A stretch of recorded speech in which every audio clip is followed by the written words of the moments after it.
जय श्री राम। दोस्तों, श्री राम के सबसे प्रिय भक्त हनुमान जी को तो आप जानते ही होंगे। उनकी शक्ति, पराक्रम, बल के बारे में तो आपने सुना ही होगा।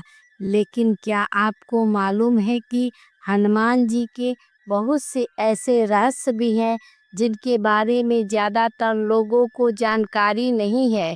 फिर भी वह रहस्य, चाहे उनके जन्म से जुड़ा हो या फिर उनके पुत्र से, ये रहस्यमय तथ्य आपके होश उड़ा देंगे। तो चलिए जानते हैं हनुमान जी के रहस्य के बारे में। हनुमान जी का जन्म माता अंजनी को श्राप से मुक्ति दिलाने के लिए हुआ था। ऐसी मान्यता है कि हनुमान जी की माता अंजनी पूर्व जन्म में स्वर्ग के राजा इंद्र के दरबार में पुंजिक स्थला नाम की अप्सरा थी। वह बहुत खूबसूरत और चुलबुल स्वभाव की थी। एक बार उन्होंने तपस्या में लीन तेजस्वी ऋषि के साथ अभद्रपूर्वक व्यवहार किया, जिससे क्रोधित होकर ऋषि ने उन्हें वानरी रूप में जन्म लेने का श्राप दे दिया। श्राप से वो बहुत दुखी हुई और ऋषि से क्षमा प्रार्थना करने लगी। तब ऋषि को उनके ऊपर दया आ गई। तब ऋषि ने कहा कि तुम्हारा वानरी रूप भी परम तेजस्वी होगा और तुमसे ऐसे पुत्र का जन्म होगा जिसकी कीर्ति और यश से तुम्हारा नाम युगों युगों तक अमर हो जाएगा।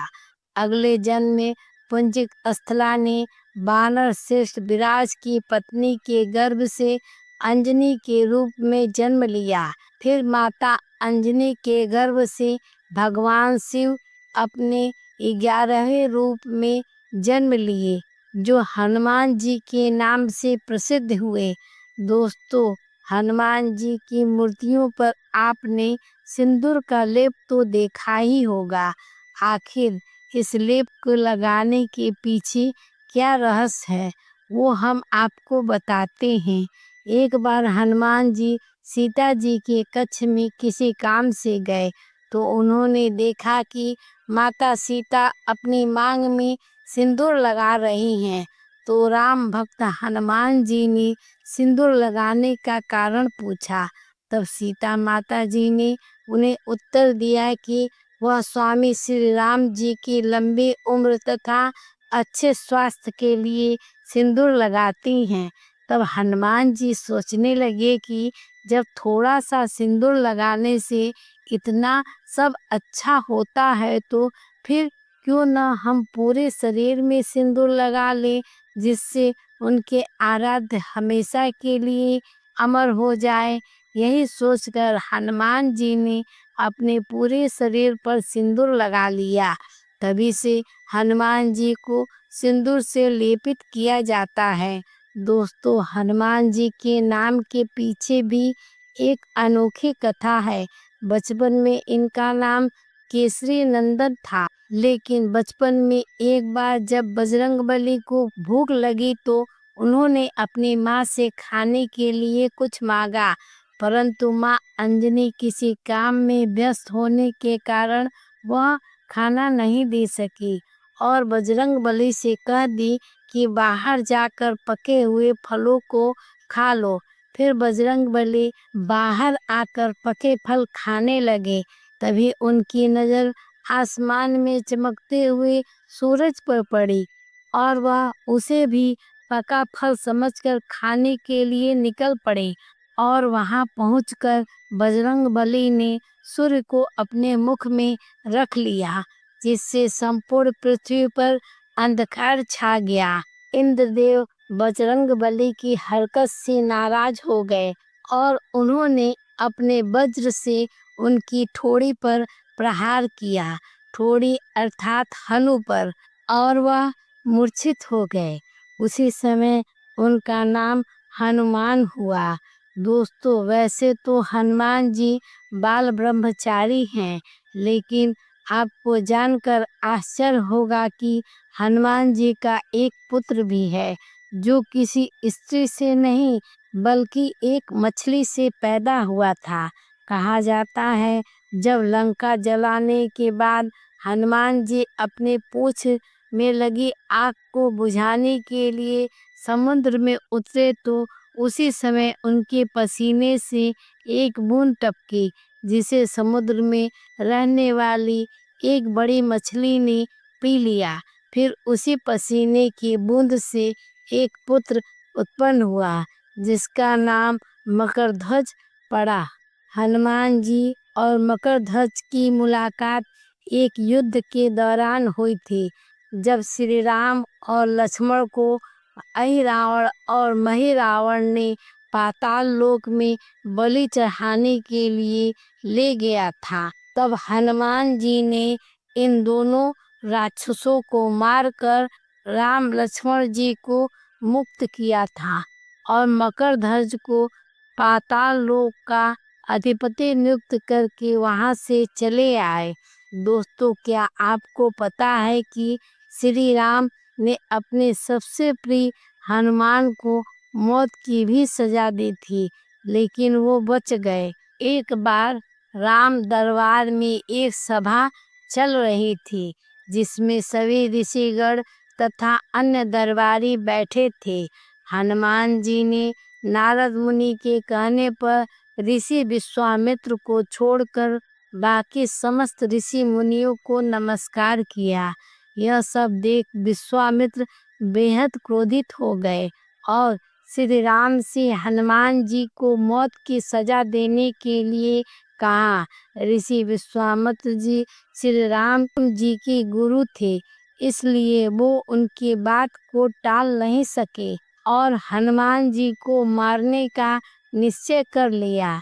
जब श्री राम हनुमान जी के सामने अपना धनुष लेकर पहुँचे तो हनुमान जी लगातार राम नाम का जाप करने लगे, जिससे राम द्वारा चलाए गए विभिन्न अस्त्र तथा ब्रह्मांड के सबसे शक्तिशाली ब्रह्मास्त्र का भी हनुमान जी पर कोई प्रभाव नहीं पड़ा। फिर हनुमान जी ऋषि विश्वामित्र जी से क्षमा मांगी, जिससे श्री राम जी का वचन भी रह गया और हनुमान जी का जीवन भी बच गया। आपने देखा कि कैसे हनुमान जी की सच्ची भक्ति से श्री राम भी उनका कुछ नहीं बिगाड़ पाए। आप अभी तक जानते होंगे कि सबसे पहली रामायण महर्षि वाल्मीकि ने लिखी है, लेकिन ऐसा नहीं है। आपको जानकर आश्चर्य होगा कि सबसे पहली रामायण हनुमान जी द्वारा लिखी गई थी। जब श्री राम रावण का वध करके अयोध्या में विराजमान हुए तो हनुमान जी शिव जी की तपस्या करने के लिए हिमालय पर चले गए और वहां उन्होंने अपनी तपस्या के दौरान एक शिला पर अपने नाखूनों से रामायण कथा लिखी।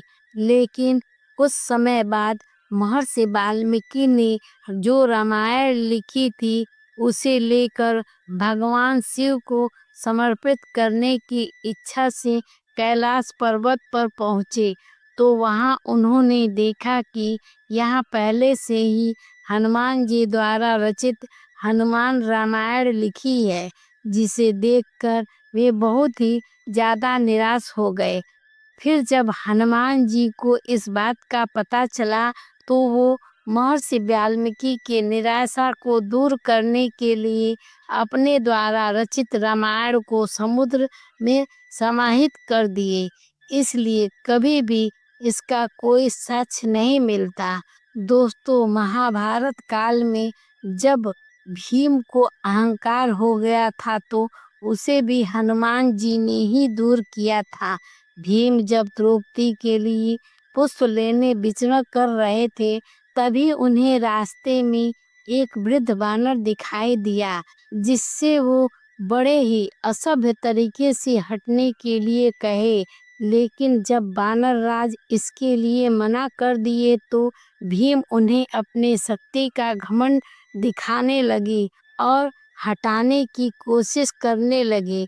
लेकिन जब वो उन्हें हिला तक नहीं पाए तो उनकी शक्ति का घमंड चूर चूर हो गया। हनुमान जी और भीम दोनों ही कोई अजनबी नहीं थे, बल्कि भाई भाई थी, क्योंकि हनुमान जी भी पवन देव के पुत्र हैं और भीम को भी कुंती माता ने पवन देवता द्वारा ही प्राप्त किया था। दोस्तों, एक समय ऐसा आया जब हनुमान जी को श्री राम से दूर होना पड़ा।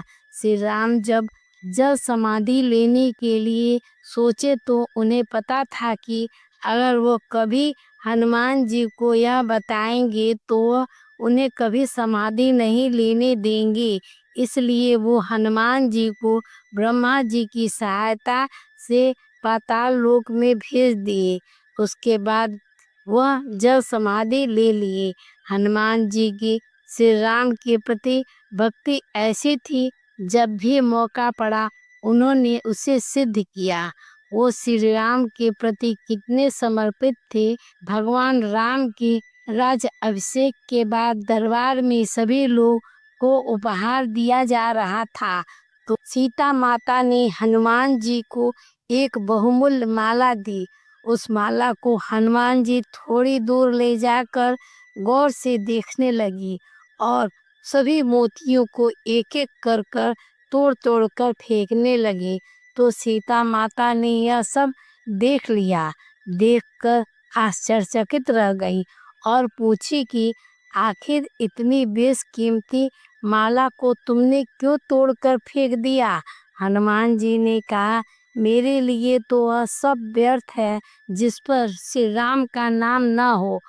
मैंने इस हार को देखा, कहीं भी श्री राम जी का नाम नहीं है, इसलिए इसे मैंने तोड़कर फेंक दिया।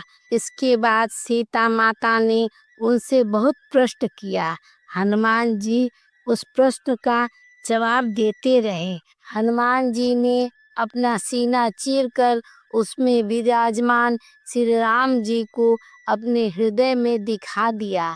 उन्होंने कहा, जब मेरे रोम रोम में श्री राम जी हैं तो उनके बिना मुझे सब कुछ व्यर्थ ही लगता है। दोस्तों, आपने सुना ही होगा कि हनुमान जी के नाम की माला को 108 बार जपने पर बहुत से कार्य सिद्ध हो जाते हैं। लेकिन ये नाम 108 बार ही क्यों जपे जाते हैं, इसके पीछे का कारण हनुमान जी के 108 नाम हैं। संस्कृत में इन सभी 108 नाम के अलग अलग अर्थ हैं और हर एक नाम हनुमान जी के जीवन के किसी एक नए अध्याय के बारे में बताता है, जिसमें कुछ प्रमुख नाम केसरी नंदन, बजरंगबली, पवन पुत्र, मारुति, कपीस, श्रेष्ठ महावीर आदि हैं। दोस्तों, आपको हनुमान जी के कितने नाम के बारे में पता है, कमेंट करके ज़रूर बताइए। और मेरे चैनल प्रभु की कृपा अनीता मेहरोत्रा को लाइक कीजिए, सब्सक्राइब कीजिए। जय श्री राम, जय श्री राम।